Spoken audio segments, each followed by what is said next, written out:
Barakatah Yahweh, Bahashim Yahushai, Bahashim Chakwadash, double honors to the apostles and elders of Great Millstone who rule well and teach well with sincerity, honesty, and integrity.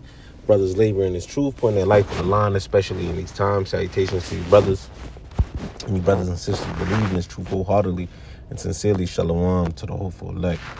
All right, spread and power y'all, Bahashim Yahushai. I pray this is edifying. Actually tried to do this earlier and it was literally at the end of the lesson.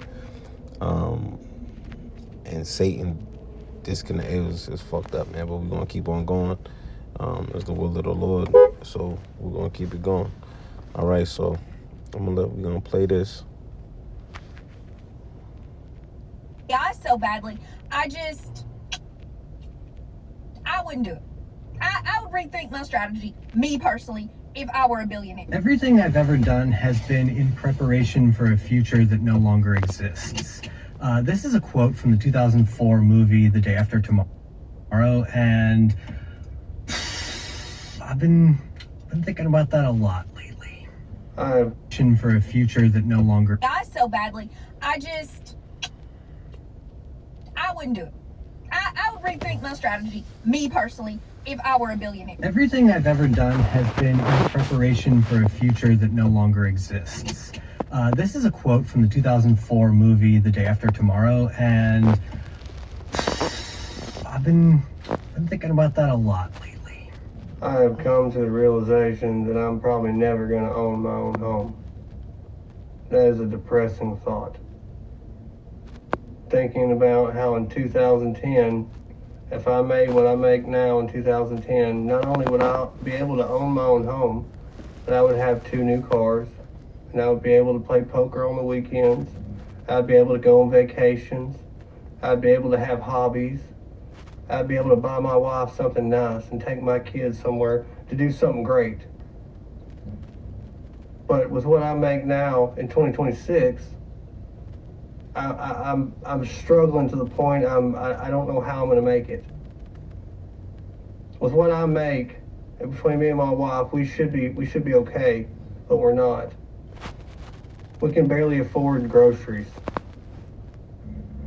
The economy is only good for the wealthy. It is not good at all for anyone making less than $150,000 a year. If you don't have a great job, a career, money saved up, if you don't already own your own home, or at least on your way to owning your own home, you're cooked. These corporations have taken everything. They've raised the prices on things, they've priced us out of our own lives. It's so bad to the point where you have to make your choice. Either you pay your bills or you buy food. It's put gas in the car, or do I eat today? I got enough money to get to work, but I'm just, I bet nothing better happened because I just got enough money to get to work. That's most of America. People are sick and tired of being sick and tired. This is not what life is supposed to be about. People that are a part of the system, that get up every day, that go to work, that pay their taxes, that do what they're supposed to do, that don't break the law, that work hard, and there's nothing left for us. The people that do that, the people that do the right thing, there's nothing for us. We do all that, we work that hard, and we don't have enough money to even live. The American dream is 100% dead for anyone that hasn't already made it. Because there's nothing left to make it on anymore. Everything is owned by BlackRock and State Street. All of it, it's owned by billionaires. What are we expected to do? I'm over this, man.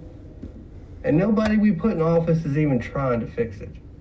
If I may ask the 20-something-year-olds and Gen Z over in the United States right now, are you guys remotely considering starting a family in the United States? Because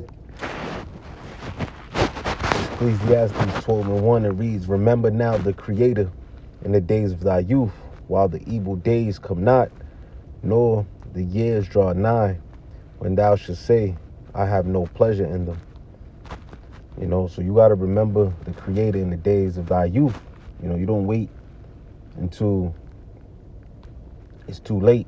You see, you know, while that grace period is open, while that hand is stretched forth, you remember the Creator. You know, you repent, you convert. You know, and that's for you, Israel, only those who of the stock of Israel. All right, and it reads, while the sun or the light or the moon or the stars be not darkened, nor the clouds return after the rain. And the day when the keepers of the house should tremble, and the strong men shall bow themselves, and the grinders cease, because they are few, and those that look out, so like those that look out of the windows be darkened. All right, so that's what you hear when you hear these people who doesn't have the wisdom, knowledge, and understanding of Yahweh B'Shem Yahushai. You know, when they look out the windows, it's being darkened, right? There's no vision, right? You know, there's no vision, people perish, right? So the elect, you know, the hopeful elect, we see it all differently. We see in the ending of an age, all right? We seeing how that this man's kingdom, his rulership, his hegemony is being disrupted through the spirit and power of Yahweh B'Shem Yahushai. All right? Verse 4. And the doors shall be shut in the streets when the sound of the grinding is low, and he shall rise up at the voice of the bird, and all the daughters of music shall be brought low. All right, so this is not the time where things is flourishing when it comes to their wickedness, right? But the truth is flourishing. We're going to actually get that in a second. Let's grab this real quick. Isaiah 24 and verse 4. The earth mourneth and fadeth away. The world languish and fadeth away. The haughty people of the earth do languish. The earth also is defiled under the inhabitants thereof, right? Who is in rulership? The earth is given over to the hands of the wicked, right? They cover up the faces of the judges thereof, right? So the earth is given to the third part of mankind, the wicked, which is Esau, Edom, which is the so-called white man. You know, the wicked, the elite, the Amalekites, the small hats, right? And their hammer being America and their confederacy, man. The earth also is defiled under the inhabitants thereof, because they have transgressed the laws, changed the ordinance, broken the everlasting covenant. Therefore have the curse devoured the earth, and they that dwell therein are desolate. Therefore the inhabitants of the earth are burned, and few men left. The new wine mourneth, the vine languish, all the merry-hearted do sigh, right? So you seeing these people who once was, you know, looking for the American dream, like he said, the American dream is 100% dead, right? So the merry-hearted is sighing, right? You heard the young lady talk about, well, it was before I didn't finish it, that her son was going into college. He came out and he can't find no work, you know? I was speaking to another person, and she was saying that her son just graduated college and he can't find no work. Last year, since May, he even tried to fill out for Target. It's just hard to find work, especially something in the field that they went to school with. You know, they're looking to accomplish the American dream, right? But they've been sold and told a lie, all right? You see? So the mirth of the tabret ceaseth, the noise of them that rejoiceth endeth, the joy of the harp ceaseth, right? So that mindset of, you know, all, you know, the you know, happy days, it's not happening. They should not drink wine with the song. Strong drink shall be bitter to them that drink it. The city of confusion, Baba, right, is broken down. Every house is shut up that no man come in, right? So this place is being broken down. This place is being torn by the seams, right? This place is the sown places being sown, because, you know, through the spirit and power of Yahweh B'Shem Yahushai and his mouthpiece being the prophets, right? Strongholds, you know, this place is spiritually being circled like the walls of Jericho, man.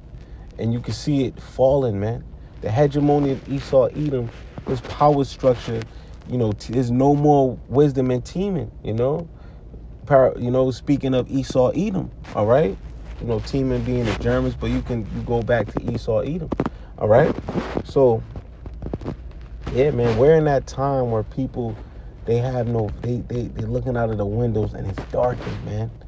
They see nothing but, perilous times ahead, all right? And that's what's going to happen, man, all right? That's what's going to happen. Let's grab real quick 2nd Ezra 6 and verse 27. For evil shall be put out and deceit shall be quenched.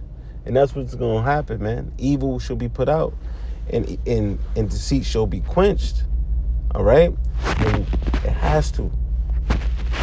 Let's go, matter of fact, the 4 verse 27, 2nd Ezra 4 and 27. And cannot, I'll get straight to the 28. But as concerning the things whereof thou asked me, I will tell thee, for the evil is sown, but the destruction thereof is not yet come. All right? So the evil's been sown. All right? But here go. If therefore that which is sown be not turned upside down, and if the place where the evil is sown pass not away, then cannot it come that is sown with good. So that's why we're the hopeful elect is rejoicing, seeing the downfall of Esau, Edom, man. We're rejoicing because we understand that evil has to be put out. Like we read, the evil has to be put out. Going back to 6 verse evils, 2nd Ezra 6 and 27. For evil shall be put out, and deceit shall be quenched. As for faith, it shall flourish. Corruption shall be overcome, and the truth which hath been so long without fruit shall be declared. Right. So this truth, which is again consuming this place with fire, is being declared and published by the prophets, man. You see, it's being published by the prophets via Yahweh, Bahashim Yahushai, man. This place is being hewed down by the mouthpiece of the prophets, man. By the spirit and power of Yahweh, Bahashim Yahushai being the mouthpiece of, the prophets being the mouthpiece of Yahweh, Bahashim Yahushai, his ambassadors sent forth to do the work, man.